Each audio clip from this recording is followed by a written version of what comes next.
मेरी इज़्ज़तदार माँ और बहनों, बुज़ुर्गान कौम और मिल्लत, मेरे गयूर नौजवान साथियों, मेरी जमात मजलिस इत्तेहादुल मुस्लिमीन के तमाम अरकान और मेरे रुफ़क़ा, शहनशीन पर तशरीफ़ फरमा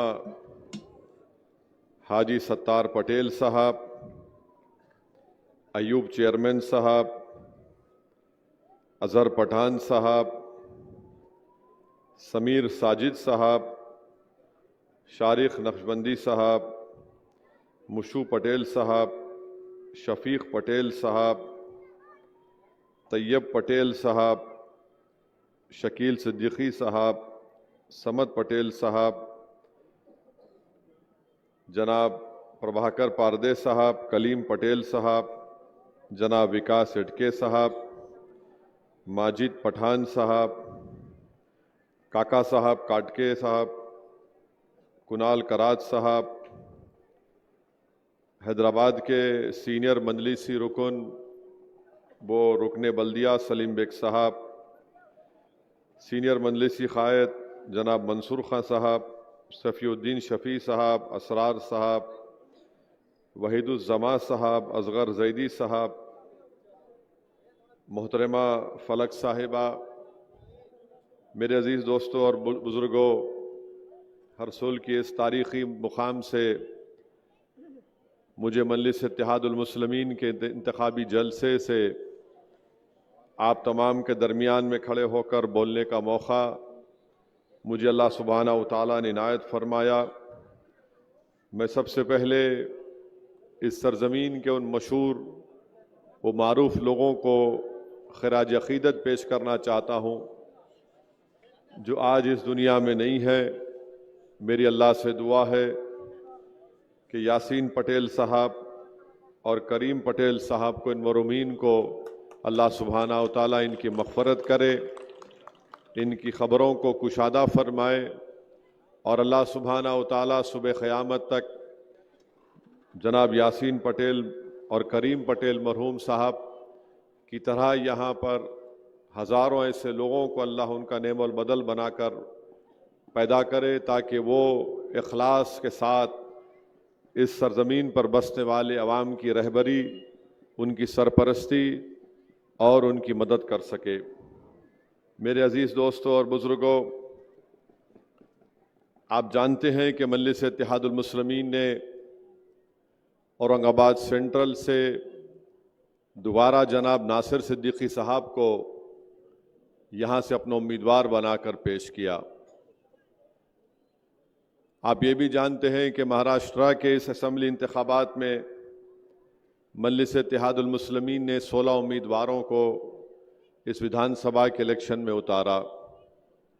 यकीनन ये हमारे लिए एक आसान फैसला नहीं था, ख़ास तौर से हमारे छोटे भाई समीर साहब के लिए, उनके लिए भी बड़ा ये सख्त तकलीफ़ दे बात थी कि वो भी ख्वाहिशमंद थे, मुझसे मिले, मैंने उनको हैदराबाद आने की दावत दी और मेरी उनसे बातचीत भी हुई, मगर अल्हम्दुलिल्लाह उन्होंने मजलिस इत्तेहादुल मुस्लिमीन के एक पाबंद डिसिप्लिन सिपाही की तरह बड़े कुशादा दिल के साथ जनाब नासिर सिद्दीकी साहब को जो मजलिस ने उम्मीदवार बनाया उसको कबूल किया और मुझे यकीन है कि इंशाअल्लाह ताला आइंदा ज़रूर अल्लाह जनाब समीर साहब को एक मौका देगा ताकि वो आवाम की अच्छी तरीक़े से खिदमत कर सकें। मैं उनका भी शुक्रिया अदा करूँगा कि समीर साहब ने जो मोहब्बत का मुज़ाहरा किया और साथ ही साथ उन्होंने ये भी बता दिया आप लोगों को कि मजलिस के जो मुखालिफिन है वो दर हकीकत मजलिस के मुखालिफिन से ज़्यादा वो औरंगाबाद के दुश्मन हैं। वो ये नहीं देख सकते कि बरसों के बाद यहाँ पर एक सियासी इत्तेहाद के मुज़ाहरे किए जा रहे हैं, इसीलिए उनको ये लगता है कि जब तक मजलिस औरंगाबाद से ताकतवर रहेगी, इन तमाम मुखालिफिन की इनफरादी दुकान नहीं चमकेगी।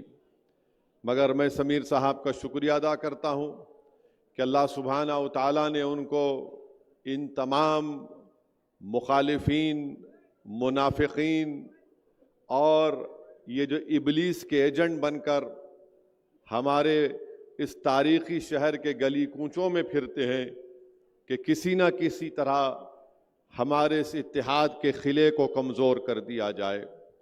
मैं ये बात ज़रूरी समझता हूँ कहना कि लातूर से भी मोहम्मद अली हमारे जमात के सदर ख्वाहिशमंद थे। अमरावती से हमारे सदर साहब किसी एक उम्मीदवार को लाए थे, वो काबिल भी थे, मगर मजलिस ने एक फ़ैसला लिया और हमने सिर्फ 16 उम्मीदवार महाराष्ट्र के असम्बली इंतखाबात में खड़ा किए।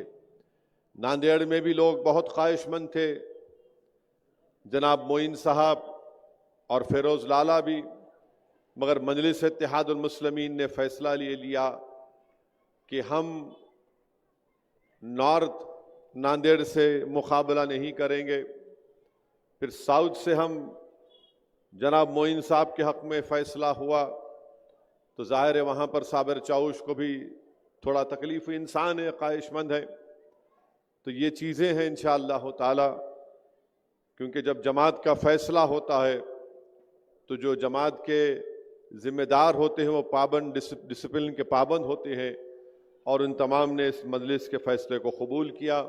मैं इनका दिल की गहराइयों से तमाम मजलिस के उन तमाम अराकीन का जिन्होंने मजलिस के इस फ़ैसले को कबूल किया, यकीनन इंसान है, हर एक की ख्वाहिश होती है, मगर मजलिस ने एक सियासी हकीकत को सामने रख कर फ़ैसला लिया और मुझे यकीन है कि इंशाअल्लाह ताला इससे जमात और मजबूत होगी। और जिन हजरात को मौका नहीं मिला, मुझे यकीन है कि आने वाले मुस्तक़बिल में इनको अल्लाह सुब्हाना व तआला ज़रूर इससे ज़्यादा मजलिस के प्लेटफॉर्म के ज़रिए अल्लाह उनको मौका देगा और वो अच्छी तरह से अवाम की खिदमत भी करेंगे। और एक बात मैं बताना चाह रहा हूँ कि परभनी में मजलिस ने किसी उम्मीदवार को खड़ा नहीं किया। ये जो साहब खड़े हैं, मैंने उनको फ़ोन कर कर कहा कि आपको बी फॉर्म नहीं दिया गया था, मगर इसके बावजूद भी आपने कैसे वो बी फॉर्म हासिल किया। तो खैर अब पुलिस कंप्लेन हो चुकी है, अब जब FSL की रिपोर्ट आएगी तो शायद उनको जेल को भी जाना पड़े। मैंने खुद उनसे कहा था कि तुम मत लड़ो, तुम्हारे पास जो तुम फॉर्म दाखिल करे वो गलत है। तो खैर अब मैं ये बात अवामी तौर पर वाज़े करना ज़रूरी समझता हूँ।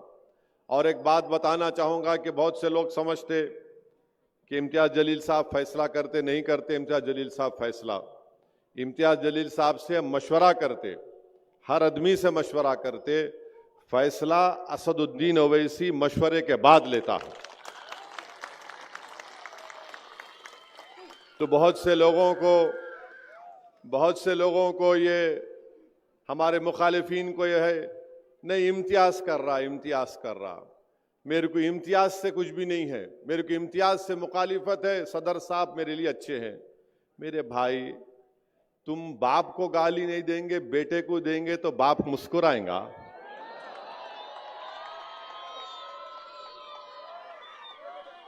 आप किसी एक ताकतवर खूबसूरत घर आपने तामीर किया मजलिस का, यहां पर औरंगाबाद में बड़ी शानदार इमारत आपने खड़ा की। इसमें हमारे बुजुर्गों की, नौजवानों की, माँ और बहनों की कुर्बानियां हैं। अब जब हमारी इमारत मजबूत होते जा रही तो इस इमारत पर आकर कोई पत्थर फेंक रहा है, नहीं मेरे को सदर साहब से कुछ नहीं, इमारत पे पत्थर फेंक रहा हूं मैं, ये कैसे हो सकता है? तो मेरी आप तमाम से गुजारिश है, ये एक ताकतवर इमारत की बुनियाद आपने रखी और सरजमीन तेलंगाना के बाद अगर कोई ताकतवर जगह मजलिस की है तो ये औरंगाबाद की सरजमीन है, अल्हम्दुलिल्लाह। तो मेरे अजीज दोस्तों और बुजुर्गों, अब इंतखाबात की बात होगी। 9:12 हुए हैं, 9:15 नहीं हुए। ये बात करे कि मीडिया वालों को 15 मिनट से बड़ी मोहब्बत हो गई। क्या है नहीं मालूम, 15 मिनट से इनको इतनी मोहब्बत। तो खैर, अभी 9:12 हुए। मेरे अजीज दोस्तों और बुजुर्गों, 20 नवंबर के दिन इंतखाबात की रायदही का दिन है और सेंट्रल में नासिर सिद्दीकी साहब का नाम मशीन में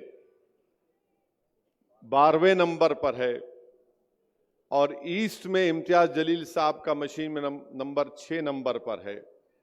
तो मैं हमारे बुजुर्गों से, हमारी इज़्ज़तदार माँ और बहनों से, नौजवानों से, तमाम औरंगाबाद के वोटर से अपील कर रहा हूं कि इन दोनों असेंबली हल्के जात से आप मजलिस के उम्मीदवारों को कामयाब करके आप यहां से उनको अपना एमएलए बनाइए ताकि वो महाराष्ट्र की विधानसभा में जाकर आपकी आवाज बन सके।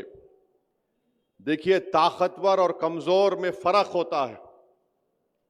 ताकतवर ये बोलता है कि मैं इलेक्शन जीतूंगा, नासिर सिद्दीकी बोल रहे हैं मैं इलेक्शन जीतूंगा, ये ताकतवर बोल रहा है। समीर बोल रहा है कि मेरे को टिकट नहीं मिला, वक्तिया तौर पे तकलीफ हुई, मगर मेरी जमात जीतेगी। इम्तियाज जलील ये कह रहे हैं कि मैं सेंट्रल से एमएलए था, अल्लाह ने और आपने मुझे कामयाब किया, फिर मुझे अल्लाह और यहां की आवाम ने मुझे एमपी बनाया, फिर अल्लाह का फैसला हुआ, मैं कामयाब नहीं हुआ। ये तमाम मुखालिफिन और मुनाफिकीन की साजिशों की वजह से मैं अब फिर जमात ने मुझे मौका दिया, इससे मैं लड़ूंगा और कामयाब होऊंगा। अब जो कमजोर होता है वो क्या बोलता है, मैं जीतूंगा नहीं, मैं इसको हराऊंगा। समझे आप? जीतने वाला क्या बोलता, मैं जीतूंगा। जो कमजोर होता है जहनी तौर पर भी, किरदार के तौर पर भी, वो कहता है नहीं, मैं इसको हराऊंगा। तो ये जो बीजेपी आरएसएस की साजिश ये है कि पूरे महाराष्ट्र में उन्होंने ऐसे 100 उम्मीदवारों को खड़ा किया जिनका नाम उर्दू जबान से शुरू होता है। समझे ना? समझे नहीं समझे? हाँ, देखो बच्चा समझ गया। तू बहुत बड़ा लीडर बनेगा इंशाअल्लाह औरंगाबाद में। तो बीजेपी ने 100 ऐसे इंडिपेंडेंट उम्मीदवारों को खड़ा किया जिनका नाम उर्दू जबान से शुरू होता है। तो मोदी की साजिश यह है कि ये 100-200 ले ले, ये 100-200 ले ले तो वहां पर उनको कामयाबी मिल जाएगी, वोट आपका और हमारा डिवाइड होगा। मगर मैं इन तमाम 100 लोगों से कहना चाह रहा हूं कि आप इस शहर को कमजोर करके रात में कैसे सो सकेंगे अपने घर में, बताओ मेरे को। आप इस शहर को और कमजोर करके कैसे आप अपनी जमीर को जिंदा रख पाएंगे? आप का नाम कुछ और है मगर आप काम किसका कर रहे हैं देख लो। आप जीतने के लिए नहीं लड़ रहे हैं क्योंकि आप कमजोर हैं, आप हराने के लिए लड़ रहे हैं। आपकी पूरी सोच यह है कि मोदी जीते, मजलिस ना जीते, कोई भी जीते मगर मजलिस ना जीते। मैं इन लोगों से कहना चाह रहा हूं, ये शहर सबका है। तुम अपना जमीर को कैसे जिंदा रखोगे? तुमको रात में नींद कैसे आएगी अगर तुम ये जो काम करने जा रहे हो? तो मेरी आप तमाम से अपील है कि ये जो कमजोर लोग खड़े हैं इनको एक वोट भी मत दीजिए। देखिए, मैं आपको याद दिला रहा हूं कि 20 साल के बाद Imtiaz Jaleel member of parliament बनकर दिल्ली की पार्लियामेंट में गया तो महाराष्ट्र की सियासत में एक हलचल आई, एक जलजला आया। मगर जब 2024 का चुनाव आया तो सब मिलकर इम्तियाज जलील को हराने में लग गए। मेरी आपसे गुजारिश है, कैसा उन्होंने क्या? नहीं जीतता ही नहीं। कंफ्यूजन पैदा कर दिए, लोगों के दिलों में जाकर एक फुला पैदा कर दिए, कैलकुलेशन है, ये है वो है।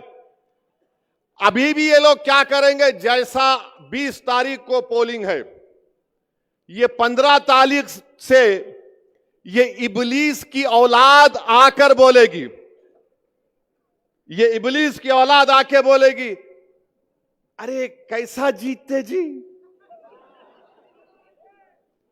कैसा जीतते। फिर और एक उनमें बीमारी लेके आते, इन्हों गवर्नमेंट बनाते क्या, इन्हों सरकार तो नहीं बनाते, उन्हों बनाते, उनको तो भी वोट दिए तो फायदा होता। मैं इन तमाम लोगों से कहना चाह रहा हूं, तुम्हारी हर बात का वैक्सीनेशन मेरे पास है। तुम जो वायरस पैदा करना चाहते हो ना 15 तारीख से, उसका इंजेक्शन मैं अभी से दे के जा रहा हूं यहां पे। और वो इंजेक्शन ये है कि इत्तेहाद और इत्तेफाक, जब आप में इत्तेहाद और इत्तेफाक मजबूत होगा तो ये जो लोग 15 तारीख से शुरू कर देंगे वायरस फैलाना, इन्हों जीतते क्या, इन्हों सरकार बनाते क्या। अरे जालिमों, तुम जिसके नाम पर जो जो सौदे करे हो मैं जानता हूं, तुम्हारी एक एक चीज को अगर बयान कर दूंगा ना तो तुम्हारा इस शहर में रहना मुश्किल हो जाएगा। मगर मैं अदब के दायरे में रहकर कह रहा हूं कि तुम 15 तारीख से जो काम करना चाहते, मैं तुमको पूछ रहा हूं, ये 5 साल में पहले मुख्यमंत्री कौन बने? उद्धव ठाकरे बने, शरद पवार उनके साथ, कांग्रेस उनके पास, गवर्नमेंट गिरी, शिंदे बने, फडणवीस बने, अजीत पवार बने। अब बताओ तुम क्या कर रहे थे? अब 15 तारीख से शुरू करेंगे ये वायरस फैलाना, कोविड के जैसा, कोविड के जैसा फैलाएंगे। इन्हें सरकार बनाते क्या? इनका जवाब यही है, जवाब के पास आपका इत्तेहाद और इत्तेफाक मजबूत रहेगा। यही इस वायरस का जवाब है।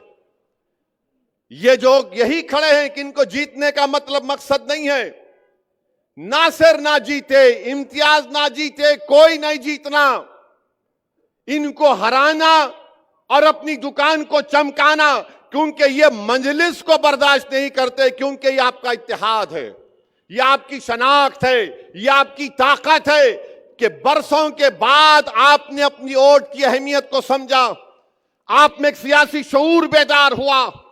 ये इस बात को पसंद नहीं करते कि एक शख्स रसूलुल्लाह सल्लल्लाहु अलैहि वसल्लम के शान में बकवास बकने की कोशिश किया। हम बार बार बोलते हैं उन्हें गुस्ताखी किया। नहीं मेरे भाई, अगर कोई आसमान की तरफ देखकर थूकेगा तो थूकने वाले के चेहरे पर गिरता है, आसमान पर नहीं गिरता। अगर कोई बोलेगा कि मैं चांद को पत्थर मार के तोड़ दूंगा, तो चांद पर नहीं जाता पत्थर, वापिस उसके पास आके गिरता।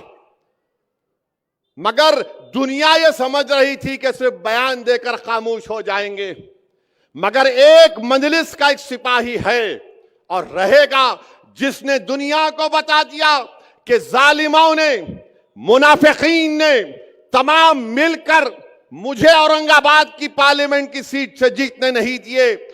मगर मैं एमपी नहीं था, मगर मैंने अपने आका की गुलामी का सबूत इस बात पर दिया कि मैं एमपी रहूं या ना रहूं, मेरे जीने का मकसद यह है कि किसी भी मजहबी रहनुमा के ऊपर कोई बकवास नहीं कर सकता। इम्तियाज जलील ने ऐलान किया कि बंबई में जुलूस तक जाएंगे, गाड़ियों की जुलूस पे जाएंगे। तो ये वायरस फैलाने वाले बोल दिए, क्या होगा, इसको पुलिस रोक लेती, ऐसा ही ड्रामा कर रहा है इन्हें। ये वायरस फैलाने वाले हिंदुस्तान की बड़ी बड़ी शख्सियतों के पास पहुंच गए। अरे जरा असदुद्दीन साहब को समझाइए। तो खैर वो लोग मेरे को ही बताए। मैंने कहा हज़रत इम्तियाज जलील खाली मशवरा देते, फैसला मेरा है, एक बार फैसला हो गया तो वापस नहीं लिया जा सकता। फिर वो लोग मेरे को कांटेक्ट किए, अजी साहब दंगा हो जाएगा। मिला दंगा होगा? कैसे दंगा होगा बताओ? नहीं दंगा हो सकता, मैं कह रहा हूं नहीं होगा। अरे आपको क्या है, आप हैदराबाद में बैठे, मेला हजरत हैदराबाद में बैठा हूं, दिल औरंगाबाद की जनता को देकर आया हूं। फिर मेरे को बोले अब क्या है कि आप जो चाहे कर लो। मेला आपसे कौन पूछ रहे, मैं करना चाह रहा हूं, आपको क्या करना है, जो चाहे करेंगे। इम्तियाज जलील जुलूस निकालने के उस दिन मेरे को फोन करे, असद भाई बड़ी बड़ी पुलिस के लोग आके मेरे को बोल रहे नको निकलो। मैंने कहा इम्तियाज साहब आप ये बोले ना कि आप बंबई जाके बंबई के होम मिनिस्टर को महाराष्ट्र के एक मेजर देंगे कि उस शख्स को गिरफ्तार करो, उस पर कानूनी कार्रवाई करो, तो आप उनको बोलो तुम मेरे को बंबई जाने मत दो, अमित शाह यहां पे है, मैं यहां जाके इनसे मिल लेता हूं। तो पुलिस के लोग बोले अम्मा इन्हें तो नमाज कम कराने गए तो हमारे गले में ज़कात सदका रोजे भी डाल दे रहा। तो बोले नहीं आप चले जाओ, शाह साहब को डिस्टर्ब मत करो। इसको सियासत बोलते प्यारे, ये कमजोर लोग नहीं समझ सकते। खैर जुलूस निकला अल्हम्दुलिल्लाह। मैं लाखों बार सलाम करता हूं तमाम फर्जंदान तौहीद को, जो नहीं मालूम मराठवाड़ा से वेस्टर्न महाराष्ट्र से कहां से आए, जो दुनिया ये समझ रही थी कि नहीं सिर्फ 100 गाड़ियां निकलेंगी। दुनिया ने देख लिया कि नामूस से रिसालत के मसले पर अगर किसी ने आवाज उठाई, एहतजाज किया, तो उसका नाम इम्तियाज जलील और मजलिस इत्तेहादुल मुस्लिमीन। तो मेरे भाई जुलूस निकल गया। अब ये वायरस, कोविड के वायरस वालों को परेशानी शुरू हो गई। अम्मा ये नया काम कर दिया इन्हें, अब इनको समझ में नहीं आया। अच्छा ये जितने खड़े हुए हैं ना मजलिस के खिलाफ, जिनके नाम उर्दू से शुरू होते, जो नासिर के खिलाफ, इम्तियाज के खिलाफ खड़े हुए, इनसे पूछो जाके वो गाड़ियों के जुलूस में तू एक गाड़ी दिया क्या? एक गाड़ी तो देना था, कोई गाड़ी तो छोड़ो, ये निकले भी नहीं घर से अपने। अरे जब तुम एक गाड़ी नहीं दे सकते, तुम एक दमड़ी नहीं दे सकते, तो तुम इस गयूर सरजमीन पर बसने वाले फर्जंदान तौहीद और आशिक रसूल की ओर तुम कैसा मांग सकते, बताओ मेरे को। किस मुंह से तुम वोट मांगने निकले हो? हां तुम्हारे पप्पा मोदी है, पप्पा जी का ऑर्डर हुआ, बोले नाम डाल दे प्यारे, तो आप फौरन अपने मालिक को खुश करने के लिए ये 90 लोग पूरे महाराष्ट्र में अपने नाम डाल दिए, इस उम्मीद पर कि चंदे में कम से कम 100 वोट तो मिल जाएंगे। चंदे में कुछ नहीं मिलेगा इंशाअल्लाह ताला। मुझे यकीन है कि तुम्हारे घर में तुम्हारी मां, तुम्हारा बाप, तुम्हारा बेटा भी मजलिस को वोट देगा इंशाअल्लाह ताला। तुम देख लेना मेरी इस बात को। तुम अपने घर में क्या हो रहा नहीं जानते हो, तुम्हारी औलाद क्या कह रही है मुझसे मैं जानता हूं, मगर तुम खड़े होकर सिर्फ बीजेपी को और मजलिस के मुखालिफिन को कामयाब करना चाहती हैं। मेरी आपसे गुजारिश है कि इम्तियाज जलील को नहीं, नासिर सिद्दीकी को मत देखिए, असदुद्दीन ओवैसी को मत देखिए, अपनी इस इमारत को देखिए जिसको आपने औरंगाबाद में तामीर किया। और याद रखिए यह इमारत और ताकतवर बनाना है उसको। उस इमारत को आपको अपनी मेहनतों से आपने तामीर शुरू की, उसकी बुनियादों में आपके आंसू हैं, उसकी बुनियादों में आपका खून है, उसकी बुनियादों में हमारे आने वाली नस्लों के ख्वाबों को पूरा करना है। और याद रखो इस देश की हकीकत यह है हमारे वतन अजीज की, कि जिसकी आवाज सियासी आवाज होगी उसी को सुना जाएगा, चाहे वो दलित हो, चाहे वो मुसलमान हो, मुस्लिम अकलियत हो, चाहे वो मराठा हो। अगर आपका नेता होगा तो आपकी आवाज सुनी जाएगी। मैं सलाम करता हूं मराठों को जिन्होंने जरंगे पाटिल को अपना नेता माना। एक दुबला पतला शख्स रातों की नींद हराम करके रख दिया मोदी की, रातों की नींद हराम करके रख दिया। अब मोदी अपने भाषण में क्या बोल रहे कि बैकवर्ड क्लासों को डिवाइड किया जा रहा है।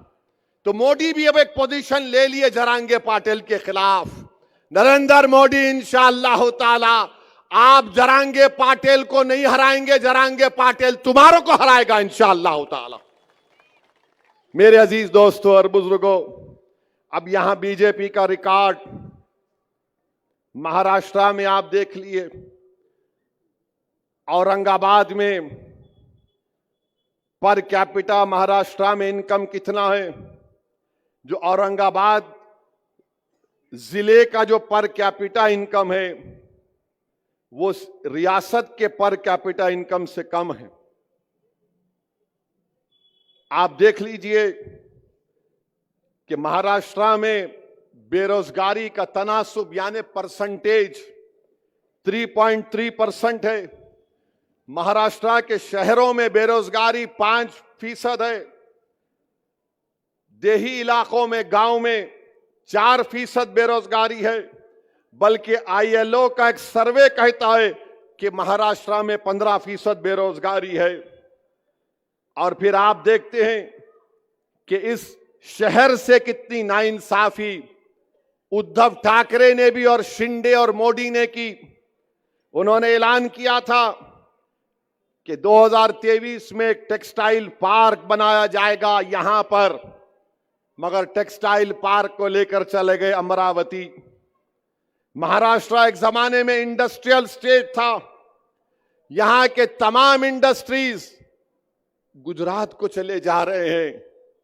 क्या शिंदे, क्या फडणवीस, क्या उद्धव ठाकरे आपको दिख नहीं रहा है कि एक टाटा एयरबस, वेदांता फॉक्सकॉन, ये दोनों को मिलाए तो 1,80,000 करोड़ के बराबर प्रोजेक्ट थे, गुजरात को चले गए। क्योंकि मोदी जी बोले मैं भाषण दूंगा महाराष्ट्र में आकर, हिंदू मुसलमान का झगड़ा खड़ा करूंगा, वोट हासिल कर लूंगा, मगर मैं पैसा गुजरात को लेकर जाऊंगा। फिर आप महाराष्ट्र की इकोनॉमी देख लीजिए, 2014-19 में 6% ग्रोथ थी, 2019 और 24 में सिर्फ 4.5%। इस साल इकोनॉमी सिर्फ 5.6, मगर आप इन्फ्लेशन को अगर आप ले लिए तो 0.4% बढ़ा। आज भारत के प्रधानमंत्री जनाब नरेंद्र मोदी बड़ा भाषण दिए, उस पर भी आता हूं जरा उस पे। महाराष्ट्र में 2023 में 2850 किसानों ने खुदकुशी कर ली। मैं नरेंद्र मोदी से, अमित शाह से, शिंदे से, फडणवीस से कह रहा हूं, तुम एक खुदकुशी करने वाले किसान के घर को क्यों नहीं गए? तुम बड़े बड़े भाषण देते हो, लंबी लंबी झूठ बोलते हो। महाराष्ट्र में 2023 में 2850 किसानों ने खुदकुशी कर ली। खुद इस डिवीजन में इस साल 2024 के 6 महीने में 430 किसानों ने खुदकुशी कर ली।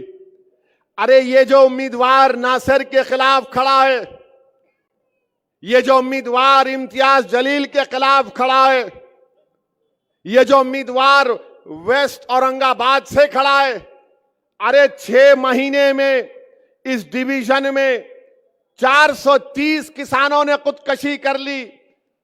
अगर वो किसान जो खुदकुशी किया तुम्हारा भाई, तुम्हारा रिश्तेदार होता तो तुम्हारे दिल पर क्या गुजरती? तुमको क्या मोहब्बत किसानों से?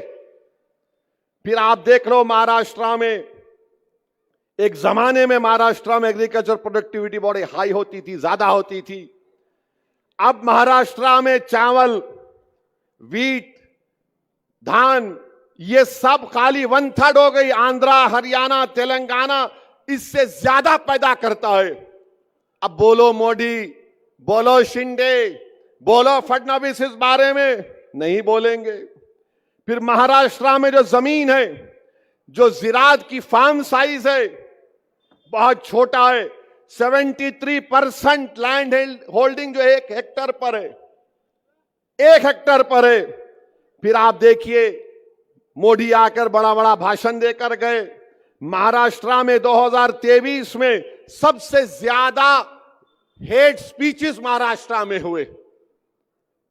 फिर महाराष्ट्र में सबसे ज्यादा लोग दंगों में पकड़े गए 2022 में। महाराष्ट्र का बजट आप देख लो, एग्रीकल्चर में 15% कम कर दिया गया, सेहत और फैमिली वेलफेयर में 9% कम कर दिया गया, शहरी विकास अर्बन डेवलपमेंट में 27% कम कर दिया गया। और उसका नतीजा क्या निकला कि यहां पर पीने का पानी नहीं है औरंगाबाद। मोदी जी आएंगे औरंगाबाद को तो नरेंद्र मोदी अपने हेलीकॉप्टर को जहां ये कचरा डाल रहे ना वहां उतारना। तुम वहां अपने हेलीकॉप्टर को उतार के बगैर नाक को हाथ लगाए मोदी जी आप आना यहां पे। यहां बैठे तो बो आ रही है और बोल रहे हम सब चीज कर दिए, हम आसमान से तारे तोड़ के लाए, कुछ नहीं हुआ। फिर आप देखिए SC ST OBC माइनॉरिटी के बजट को कम कर दिया गया। और आपको मालूम हर साल महाराष्ट्र में करीब 60,000 करोड़ रुपए खाली इंटरेस्ट पर जो पैसा दिया जाता है वो महाराष्ट्र की सरकार देती है। जो कर्जा लिया गया करीब 60,000 करोड़ सालाना दिए जाते हैं। अच्छा, ये शिंदे बोल रहे मैं लाडली बहना दिया, अच्छा किए, जेब से दिए, घर का पैसा है तुम्हारे, पब्लिक का पैसा है। जिसको मिला बहुत अच्छा है, जिसको मिला मिलके भी आप किसको बटन दबाएंगे? हमारी मां और बहनें भी ऊपर बैठी हुई हैं। अगर आपको मिले 1500 रुपये तो बोलना thank you but will vote for MIM only. इन्हों अपने जेब से दे रहे क्या? 60 साल से नाइंसाफी करे, मिला अच्छा है और मिलना था। अच्छा, अब ये मैं सुना कि बाज लोग बांट रहे भी मिठाई, ए तो आना चलना, ये मेरे पद यात्रा में चल। अच्छा, कोई टून भी है तो बोले तो आके बैठ मेरे जलसे में, तेरे को इतने पैसे लो, मिठाई खाओ। इनका ने बहुत आया मोदी के पास से, मिठाई खाओ बोल रहा हूं मैं। अब मिठाई गुलाब जामुन भी हो सकती, जो जो दे रहे खाओ, छोड़ो मत, यही मौका है खींचने का। फिर आप देखो माइनॉरिटी का बजट सिर्फ 975 करोड़। अब ये लोग बोलते अरे मंजलिस के साथ जीत गए तो क्या कर लिए रे तेलंगाना में, क्या कर लिए वहां तेलंगाना में? यहां पर महाराष्ट्र का वजारत अखिलती बहबूद मिनिस्ट्री ऑफ माइनॉरिटी का बजट 975 करोड़ रुपए, तेलंगाना में 3000 करोड़ रुपए। ये ताकत होती है सियासी ताकत, ये कमजोर नहीं समझ पाएंगे। तो मेरे अजीज दोस्तों और बुजुर्गों, फिर जो हॉस्टल बनाना था हमारी बच्चियों के लिए शहरों में, उसमें भी शिंदे पैसे कम कर दिए। तो ये महाराष्ट्र में हो रहा है। अच्छा मेरे अजीज दोस्तों और बुजुर्गों, आप जानते हैं कि इस शहर में कोई काम नहीं हुआ। 22 साल MP थे खैरे साहब, कुछ नहीं करते थे। और फिर इम्तियाज जलील को हराने में सबसे बड़ा रोल ये जो अपने आप को सेक्युलर बोलते हैं उन लोगों का रहा। वोट कितना लिए वो लोग? ये वायरस फैलाने वाले आए थे उस वक्त भी, अरे इन्हें एक जीता तो क्या होता। मेरे भाई, मैं आपको बताना चाह रहा हूं कि अगर आज इम्तियाज जलील मेरे साथ भारत की पार्लियामेंट में होता तो वक्फ बिल को पास करने में मोदी को बड़ी मुश्किल पेश आती। अगर अख्तरुल ईमान कामयाब हो जाते किशनगंज से तो वक्फ बिल लाया नहीं जाता था पार्लियामेंट में। मैं आपसे हाथ जोड़ के अपील कर रहा हूं कि मुझे आपने अकेला कर दिया भारत की लोकसभा में, मगर खुदा के लिए महाराष्ट्र की विधानसभा में आपको नासिर सिद्दीकी को और इम्तियाज जलील को यहां से कामयाब करके भिजाना है।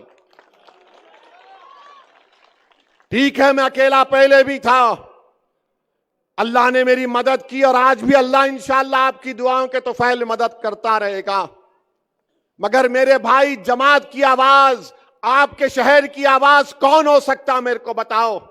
जो कचरे का ढेर लगा दिया रसूल में, जो पीने के पानी के लिए वो लोगों को तरसाते हैं, जो हम महले जात में गंदगी को फैला दिया गया। इम्तियाज जलील कोर्ट को गया दवाखानों में भर्ती करने के लिए, कामयाब हुआ। इम्तियाज जलील औरंगाबाद के गरीबों के पीएमएवाई के घरों के लिए कोर्ट को गया। क्या मुसलमानों के लिए गया? नहीं, औरंगाबाद के गरीबों के लिए इम्तियाज जलील गया था। ये लोग आपके सामने कुछ नहीं करेंगे। फिर मेरे अजीज दोस्तों और बुजुर्गों, 20 साल के बाद एक एमपी जीत कर आया। इन तमाम कमजोरों ने मिलकर इम्तियाज जलील को शिकस्त दी। इनका एक ही मकसद है, नासिर नहीं जीतना, इम्तियाज नहीं जीतना, कोई और जीत जाए। मेरे भाई याद रखो, महाराष्ट्र की विधानसभा में आपकी आवाज नासिर सिद्दीकी हो सकता है, कोई और नहीं हो सकता है। इससे इम्तियाज जलील कामयाब होगा तो गरीबों की आवाज इम्तियाज जलील होगा। फिर आप देखते हैं कि भारत के प्राइम मिनिस्टर ने आज बोला, मोदी ने बोला, एक है तो सेफ है, एक है तो सेफ है। ये मीडिया वाले मेरे पीछे आ गए दोपहर में, इन भाई देखो जिनके सर पे कम बाल है मगर अपने भाई है। आई लव यू, मैं पूरों से मोहब्बत करता हूं। तो उन्होंने बोले, अरे बोलो ना भाई, उन्होंने बोले। मैं बोला शाम में, इस उम्मीद पर बोल रहा हूं कि बाद में नान खलिया आप खिलाएंगे मेरे को। मोदी बोले एक है तो सेफ है। अब इसका जवाब क्या है मंजलिस की तरफ से, असदुद्दीन ओवैसी की तरफ से? मोदी जी सुनो, अनेक है तो अखंड है। मोदी क्या बोल रहे? एक है तो सेफ है। मंजलिस क्या बोल रही? मोदी अनेक है तो अखंड है। भारत में अनेक लोग हैं, मराठा है, दलित है, मुसलमान है, क्रिश्चियन है, ईसाई है, ओबीसी है, तमिलियन है, पंजाबी है, तेलंगाना का है, तेलुगु बोलने वाला है, अरे अनेक है। तो भारत अखंड है। मोदी क्या बोल रहे? एक हो जाओ। कैसा होंगे बाबा? कोई अपने कल्चर को छोड़ेगा, कोई अपनी गुजराती तहजीब को छोड़ेगा, तो मोदी चाहते क्या है कि सब भारत की डाइवर्सिटी खत्म हो जाए। ये एक का मतलब ये है। मंजलिस क्या बोल रही? हम अनेक हैं तो अखंड है। मोदी एक करना चाहते हैं, आरएसएस एक करना चाहती है।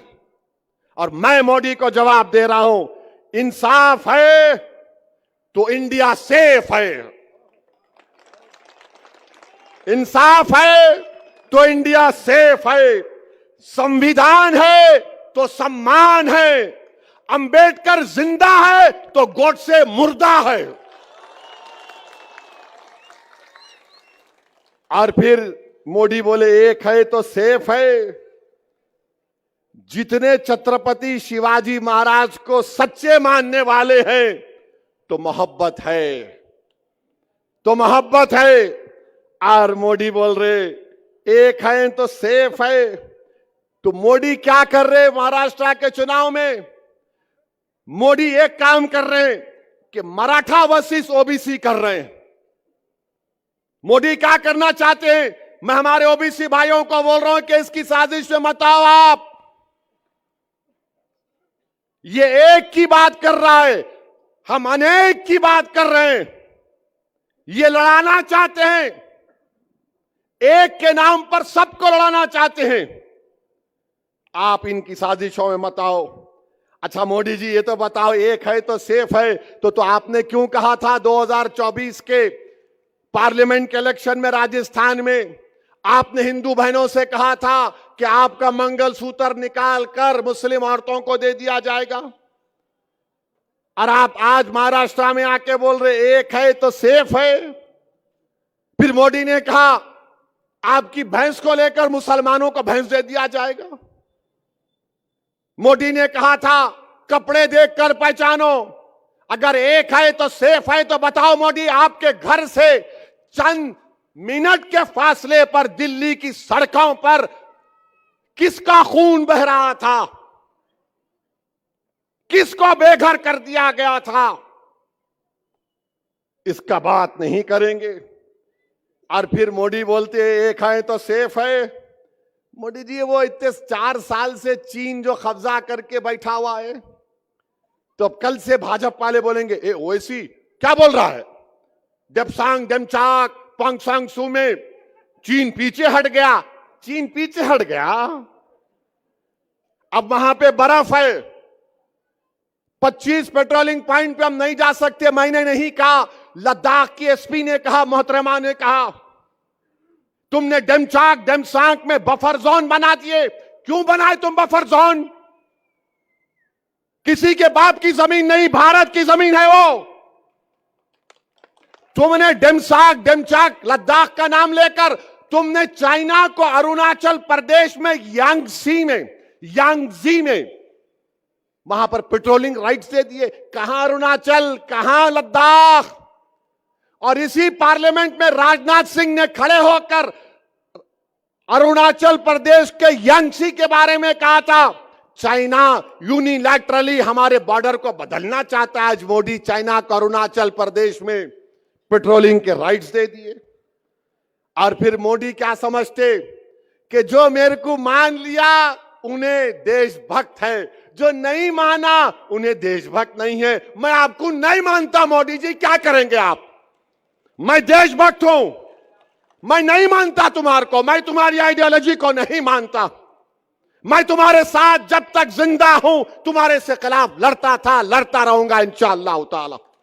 मैं नहीं मानता तुम्हारी आइडियोलॉजी को जो लोगों के दिलों को तोड़ती है। मैं नहीं मानता तुम्हारी आइडियोलॉजी को जो लोगों की नफरत की दीवारों को उठाती है। मैं नहीं मानता तुम्हारी सोच और फिक्र को जो भारत को कमजोर करना चाहती। मगर मोदी क्या बोलते, मेरी तारीफ करो, तुम देशभक्त हो। और by the way, China Modi का दोस्त हो चुका है आजकल। मेरे अजीज दोस्तों और बुजुर्गों, मैं आपको बताना चाह रहा हूं कि आज नासर के खिलाफ भी कैंडिडेट है। कौन है उन्होंने? क्या शिवसेना वाले उद्धव ठाकरे, सॉरी 2 शिवसेना हो गए, दोनों मिलके घी चाट रहे। एक घी खा लिए, एक चाट रहे। किसने CAA बिल की तायीद की थी पार्लियामेंट में? किसने NRC की तायीद की थी? किसने ट्रिपल तलाक की तायीद की थी? किसने UAPA के कानून की तायीद की थी? किसने, जब वक्फ बिल पेश हुआ तो उद्धव ठाकरे के MP नहीं थे लोकसभा में, मैं देखा हूं। कोई उद्धव ठाकरे के MP नहीं थे लोकसभा में, पूरे बाहर चले गए।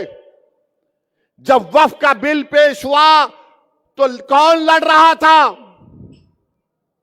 उस वक्फ के कानून के इंट्रोडक्शन पर असदुद्दीन ओवैसी अकेले लड़ रहा था। और मैं आपको आज दिल की बात बता रहा हूं, मुझे माफ कर देना औरंगाबाद के गयूर लोगों, मैं जब अकेला खड़े होकर उसके इंट्रोडक्शन के खिलाफ लड़ रहा था तो 2-2 बार मेरी जबान से निकल गया, इम्तियाज मियां उठो, इम्तियाज मियां उठो, मगर इम्तियाज मियां यहां बैठे थे। मेरे भाई, ये वक्फ का कानून मस्जिदों को छीन लेगा अगर यह कानून बनता है। यह कानून बनता है तो दरगाहों को छीन लेगा, ईदगाह की जमीन को छीन लेगा, कब्रिस्तानों को छीन लेगा। इतना गंदा बिल है बनाया गया।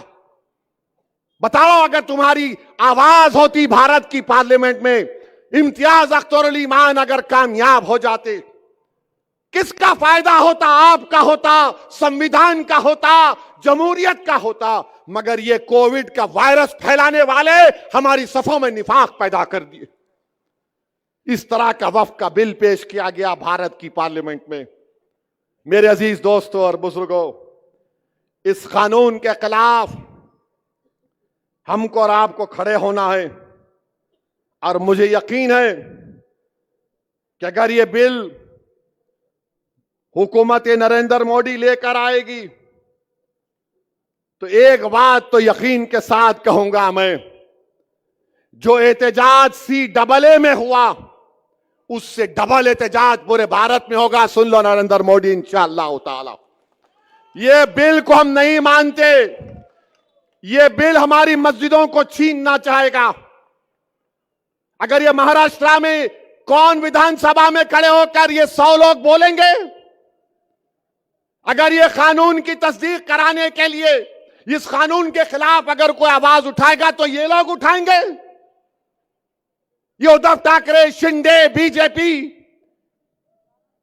इनके पैसों पर बिकने वाले लोग जो जमीर बेच रहे हैं, अरे तुम औरंगाबाद को कमजोर कर रहे हो। कौन उसके खिलाफ महाराष्ट्र की विधानसभा में आवाज उठाएगा? नासिर सिद्दीकी खड़ा हो जाएगा, इम्तियाज जलील खड़ा हो जाएगा, फारूक शाह खड़ा हो जाएगा, मुफ्ती इस्माइल खड़े हो जाएंगे, वारिस पठान खड़ा हो जाएगा, फैयाज खड़ा हो जाएगा। मेरे भाई, आवाज की जरूरत है, लड़ने वालों की जरूरत है। आपको फर्क महसूस करना है, एक लड़ने वाले की तरफ से और एक गाने वाले की तरफ से। ये सब गाने वाले हैं, इनको हुक्म होगा ऐसे राग में गा, बोलो ओवैसी के खिलाफ, तबलचियां शुरू हो गए, हारमोनियम लेके ओवैसी ये ओवैसी वो। मेरे भाई, लड़ने वालों की जरूरत है और यही वजह है कि RSS नहीं चाहती कि यहां से नासिर सिद्दीकी और इम्तियाज जलील कामयाब हो जाए। याद रखो, टीपू सुल्तान से गद्दारी करने वाले कौन थे? गद्दारी करने वाले बोलो, कौन थे गद्दारी करने वाले टीपू सुल्तान से? तुम्हारी जबानों को जुम्बिश दो और बोलो, कौन थे? सिराजुद्दौला को धोखा देने वाले कौन थे? करबला के मैदान में इमाम हुसैन के खिलाफ नमाज भी पढ़ते थे और पानी भी बंद करते थे, कौन थे वो लोग? मेरे भाई, तारीख तुमको पुकार पुकार कर कह रही है कि एक पार्लियामेंट के इलेक्शन में इन जालिमों ने हमको डसा, अब असेंबली के इंतखाबात में इनको डसने मत दो। अपने इत्तेहाद को मजबूत बनाओ। मजलिस कभी किसी मजहब के खिलाफ ना थी, ना कभी रहेगी इंशाअल्लाह ताला। जब तक अल्लाह सुब्हानहू ताला असदुद्दीन ओवैसी को मजलिस का एक सिपाही और जिम्मेदारी के तौर पर रखेगा, मैं किसी भी समुदाय का खिलाफ नहीं हूं। मैं तो दुनिया के कोने कोने में जाकर कहता हूं कि मेरा देश ऐसा है जहां पर हर 100 किलोमीटर पर अलग तहजीब है। मेरा देश वो है जहां पर हजारों तहजीबें, कई मजाहिब के मानने वाले रहते हैं। मेरा एक ही झगड़ा है, जब सबका नेता हो सकता है तो मेरा नेता क्यों नहीं हो सकता? जब सबका आवाज हो सकती है तो मेरी आवाज क्यों नहीं हो सकती? जब सब समुदाय अपने अपने लोगों को अलग करते हैं तो मैं अपनी पार्टी के नुमाइंदों को क्यों अलग नहीं कर सकता? मेरा झगड़ा एक ही है और मैं आपसे अपील करने आया हूं कि वक्फ बिल आपके सामने है। आपने देख लिया कि एक शिंदे की पार्टी में एक शख्स है जिसने कहा कि मस्जिद में घुस के हम मारेंगे। मेरे भाई बताओ, आप कोई लड़ने वाला ही नहीं है। अब अगर इम्तियाज, नासिर सिद्दीकी, मुफ्ती इस्माइल साहब और फारूक शाह के साथ वारिस पठान और फैयाज ये लोग चले जाएंगे, हमारी दलित कैंडिडेट भी नागपुर में है, ये हमारे मजलिस के लोग जीत के जाएंगे, तो इसको बोलने से पहले सोचना पड़ेगा कि मस्जिद में घुस के मारेंगे। मोदी जी बोलो, इसके ऊपर तुम क्या बोलते? एक है तो सेफ है। अरे ये तुम्हारी पार्टी में है तो सेफ है। तुम्हारी पार्टी का सत्ता महाराष्ट्र में नहीं होगी तो तुम्हारे तमाम के तमाम लोग जो नफरत फैला रहे ये अनसेफ हो जाएंगे। कानून के एतबार से, लीगली कानून इनको ऊपर काम करेगा। मगर शिंदे ने उस शख्स के साथ खड़े होकर कह दिया कि मैं इनके साथ हूं जो नबी करीम सल्लल्लाहु अलैहि वसल्लम के शान में गुस्ताखी करने की कोशिश की। तो मेरे अजीज दोस्तों और बुजुर्गों, अपने एक एक वोट को इस्तेमाल करिए। आप मजलिस के हक में बटन दबाइए। ये लोग जो खड़े हैं ना, जीतना इनका मकसद नहीं है, हराना इनका मकसद है। ये जानते हैं कि जीतने वाला इम्तियाज जलील है, जीतने वाला नासिर सिद्दीकी है। ये आपके इत्तेहाद के दुश्मन है। और ये जो बीजेपी, शिंदे, उद्धव ठाकरे और कांग्रेस के जितने उम्मीदवार है, बताओ तुमने औरंगाबाद के लिए क्या किया? तुम्हारे पास सत्ता थी, तुम पीने का पानी का मसला हल नहीं कर सके। यहां पर रोडें क्या हैं बताओ? इम्तियाज जलील ने अपने सालाना एमपी फंड से जो काम करवा सकते थे, काम को करवा दिया। मगर मेरी आप तमाम से अपील है कि मुत्तहदा अपने वोटों का इस्तेमाल करिए। डरने और घबराने की जरूरत नहीं है। 20 तारीख के दिन सुबह में अपने घरों से निकलिए। नासिर सिद्दीकी का नाम मशीन में 12वें नंबर पर है, इम्तियाज जलील का नाम 6ठे नंबर पर है। और ये समझ कर वोट डालिए कि आप पार्टी को कामयाब कर रहे हैं, शख्सियतों को कामयाब नहीं कर रहे हैं। मजलिस इनफरादियत को प्रमोट नहीं करती, मजलिस शख्सियत को प्रमोट नहीं करती। अरे मैं आज जिंदा हूं, कल नहीं रहूंगा, ये हक है, मैं नहीं रहूंगा। तो क्या मजलिस खत्म हो जाएगी? लाखों बार खुदा ना खास्ता, मजलिस रहेगी तुम्हारी वजह से। तुम लीडर बनोगे, तुम कायद बनोगे, तुम रहबरी करोगे, तुम भारत की पार्लियामेंट में लड़ोगे संविधान के दायरे में रहकर। तुम गरीबों की आवाज बनोगे, तुम मजहब की आवाज नहीं बनोगे, तुम गरीबों की आवाज बनोगे। ये मेरा ख्वाब है। इस ख्वाब को आपको जिंदा रखना है। अगर आप और हम, खुदा ना खास्ता जो गलती हमसे पार्लियामेंट इलेक्शन में हुई, जिसकी बुनियाद पर हमारी कोई आवाज आज पार्लियामेंट में नहीं है, मैं आपसे अपील कर रहा हूं कि इन लोगों की कोशिशें होंगी। 15 नवंबर से ये इबलीस के एजेंट शुरू हो जाएंगे, कोविड फैलाएंगे। इन्हों सत्ता में आते क्या, इन्हों जीतते क्या, उन्हें वो होता क्या? मैं इन लोगों से कह रहा हूं, मैं अपनी जिंदगी के फैसले इस बुनियाद पर लिया हूं कि अल्लाह की जात पर अटूट तवक्कल करता हूं।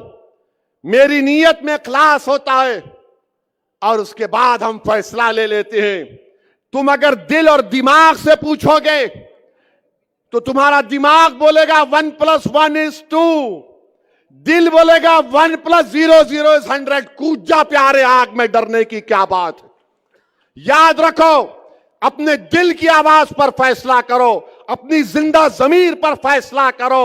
हराओ बीजेपी को, हराओ मोदी को, हराओ शिंदे को, इन तमाम पार्टीज को हराओ। अगर मजलिस के एमएलए जीत कर जाएंगे, अगर मजलिस के एमएलए जीत कर जाएंगे महाराष्ट्र की विधानसभा में, तो इंशाअल्लाह ताला मैं आपसे वादा कर रहा हूं, हम सेकुलरिज्म को मजबूत करते थे, सेकुलरिज्म को ही मजबूत करेंगे इंशाअल्लाह ताला। कल कहां जलसा है?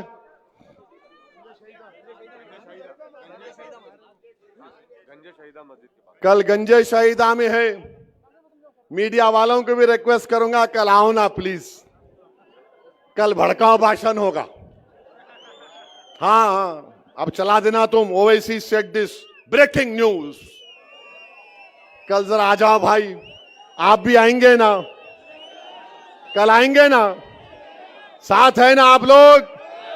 तो 20 तारीख को आसमानों पे क्या दिखेगा और कैसा दिखेगा? ऐसा डाल के जीप जीप जीप पूरा सबको काट देने का। अरे अभी नो बोलेंगे, अम्मा ऐसा बोले, पतंग बोल रहा हूं मैं। ये तो मीडिया वाले बोलेंगे ओ ऐसा काट। नो नो, पतंग, पतंग का निशान है। तो आपसे अपील है कि 20 तारीख को आपके इलाकों में सिर्फ आसमानों पर क्या नजर आएगा? क्या नजर आएगा? पतंग को वोट देंगे आप। अल्हम्दुलिल्लाह, इंशाअल्लाह कल मुलाकात होगी गंजे शहीदा में। अस्सलाम वालेकुम।